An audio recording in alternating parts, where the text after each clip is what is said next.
This is the High Five featuring Mike Weinberg. Let's go.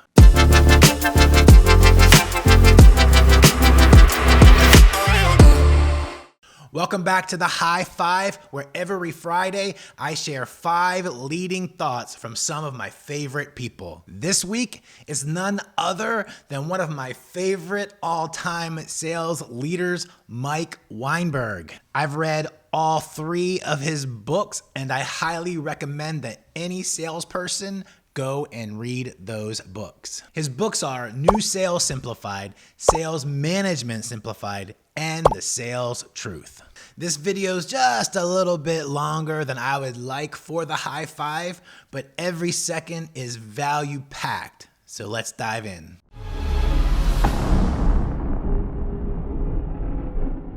Number 1, during this time of COVID-19, Mike reminds sales leaders to lead, to support their team, but also to uphold accountability. Look, we still have a job to do. You need to lead. You need to lead. You need to lead. I did some studying last weekend on great political leaders during a crisis, and we looked at Churchill and Roosevelt and Abraham Lincoln, and they had 4 characteristics in common. I went through several historians, and these 4 C's, and I've been sharing this with everyone who listen: care, competency, character, and communication. And the one I really want to highlight right now is care. Your salespeople are humans, and many of them are scared, and some of them are having pity parties, and they're worried about their future. They're worried about keeping their job. They're worried about making their numbers. Some of them are worried about just how are they going to care for their kids. You have single parents who are at home with kids with no daycare and no school, and it's hard to do their job.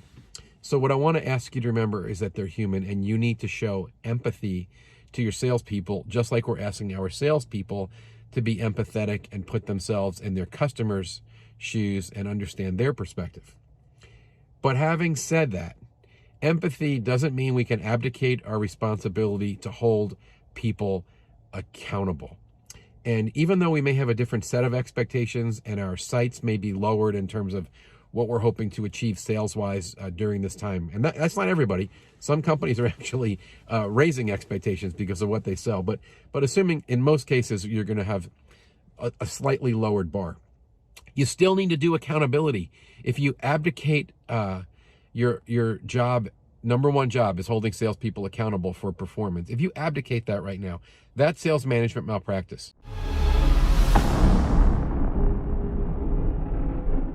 Number 2, the more things change in sales, the more they stay the same. The key to your success is to master the basics.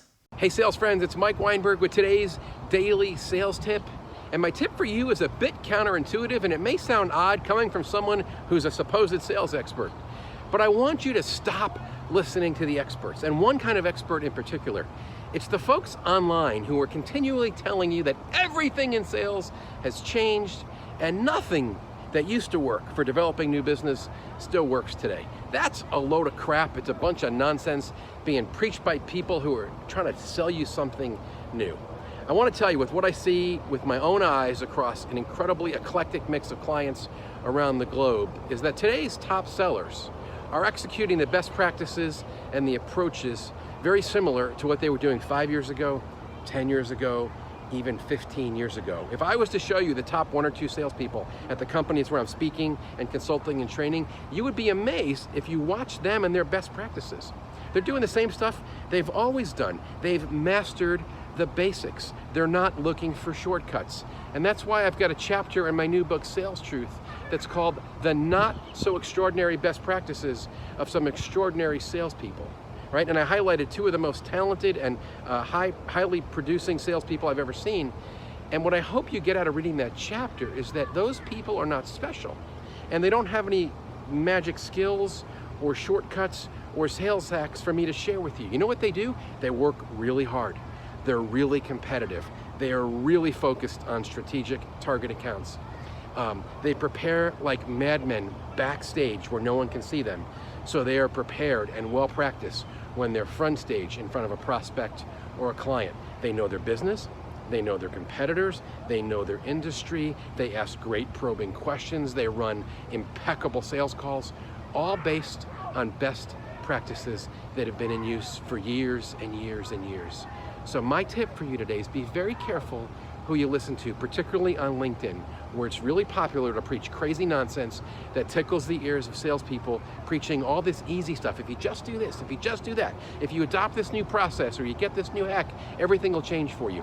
Let me tell you something. I have never met a sales team or a salesperson that's struggling because they're lacking some newly invented process or some cool new sales tool. They struggle because they haven't mastered the basics, and that's what you need to do. You want to have breakthrough results? Work your butt off and master the basics. That's my Sales Truth daily tip for you.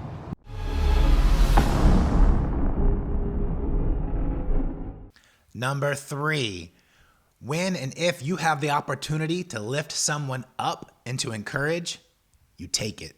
And the other topic I want to bring up is just kind of more personal, and it's a real experience that I had this week. I got a text message from an old friend that I used to work with, and we've stayed in touch, and he was having a life crisis this week. He lost his job through no fault of his own. In fact, his numbers were awesome, but his company did a major reorg, and he was just really down. And I was thankful that he sent me a note, and we got on the phone, and I'm going to tell you, it was just a chance to be a friend. And it really made me think about all the people around us. I'm talking about all of us who are struggling, who need a word of encouragement, who need someone to tell them, listen, you're listening to lies right now. And this really talented, really high character, really successful salesperson was doubting his worth because of this change that took place in his company. And I was able to kind of just step in the gap and say a couple things and remind him how talented he was, to tell him that he was good, to tell him that it was going to turn out okay, and that he was going to be successful, and that I would help him network and find his next opportunity.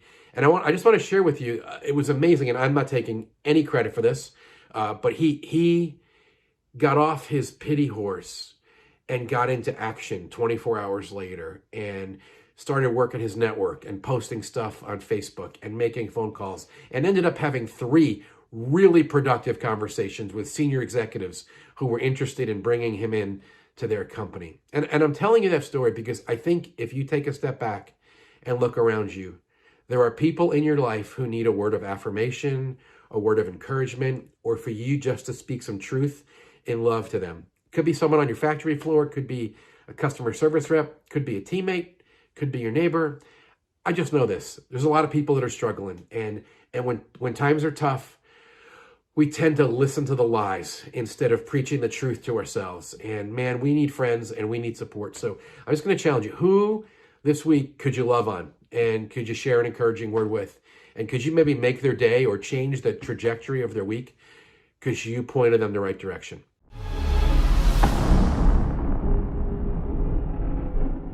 Number 4, you want to get in with your ICP early and build the relationship early before the opportunity or need arises so that you're there when they need you. But I'm also pretty geared up about something else, and this is stemming from a LinkedIn post a couple weeks ago that Jeremy Donovan put up where he used a line, he excerpted from my book, Sales Truth, that I suggest we use when we're prospecting and our contact tells us they're good, they're happy. In fact, they're under contract with someone else right now. And I love this line. It's real simple. It's real easy to use. I call it the money line. And it's like this. Hey, you know what? I get it. Let me ask you to visit with me anyway. Whatever the objection is, I think the universal objection buster can be visit with me anyway. And there were some really interesting comments on that LinkedIn post from people thinking that was silly and that why would you ever want to visit with a prospect who was under contract with one of your competitors for the next 6 months or so? Well, let me tell you why. You want to see them. This prospect, you're not calling the phone book, right? They're on your strategic target list for a reason. You've identified them as someone you want to start a relationship with. And if you, I'll dare say, overqualify them when you're prospecting because they're happy, because they're not shopping, because they're with somebody else right now, and you put off trying to see them until later, I think that puts you in a very disadvantageous position where by the time they circle back around to seeing you, you're going to be late to the party. they're already going to be down their buying path. Someone else will be in there shaping the relationship, and even worse, the buying criteria. So I am not a fan of disqualifying someone because they're under contract with someone else. In fact, that's exactly when I want to get the meeting. I want to get in there early when they're not shopping. I want to start a relationship. I want to ask some great questions, some thought-provoking, provocative questions that move them off center and make them realize, maybe they don't have the ideal situation. I want to tell a bit of my story and share the value I'm creating for other clients and how I'm helping other people. That's how you plant the seed that then you can fertilize that over time while they're still under contract with someone else. So there were a lot of interesting responses to that, thinking that was a waste of time. I don't think so. In fact, I rarely see a salesperson failing today from having too many meetings with unqualified prospects. I've been saying this for a long time. It's still true. Most salespeople fail because they're opportunity starved and they're not having enough meetings. So I don't care if someone's happy, someone's under contract. You want the meeting. Get in there and get it started. Because if you don't, you're going to end up being late to the party when they finally go shopping. And that's an awful situation that makes it really hard to add value. And you often end up just being column fodder or just another price when they finally do go to market.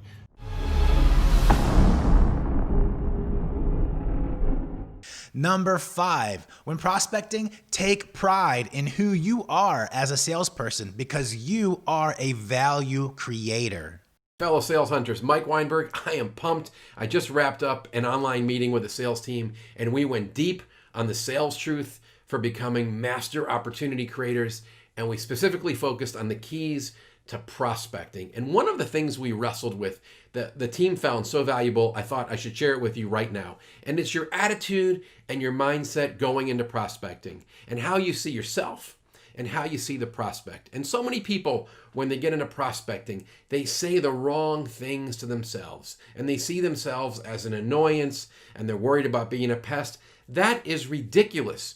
You're a problem solver, you're a value creator, you are a professional, not a telemarketer bothering somebody at home. Okay, you're a professional seller and you're calling someone who likely has a need for which your company has a solution. You're not a pain in the butt, you're not a pest. You want to call them. They're probably stuck in some suboptimal situation and you can bring them more value and a better outcome. You want to make the call. So pick it up, get in those deals early, create opportunities. Here's to tons of new sales. If you think those were good, you've got to read Mike's books. You can find more content like that from Mike Weinberg on MikeWeinberg.com. And if you want to see more content like this from me, hit the follow or the subscribe button. And don't forget, let me know which of Mike's 5 leading thoughts was your favorite down in the comments. Thank you for watching this video, and I'll see you on the next one.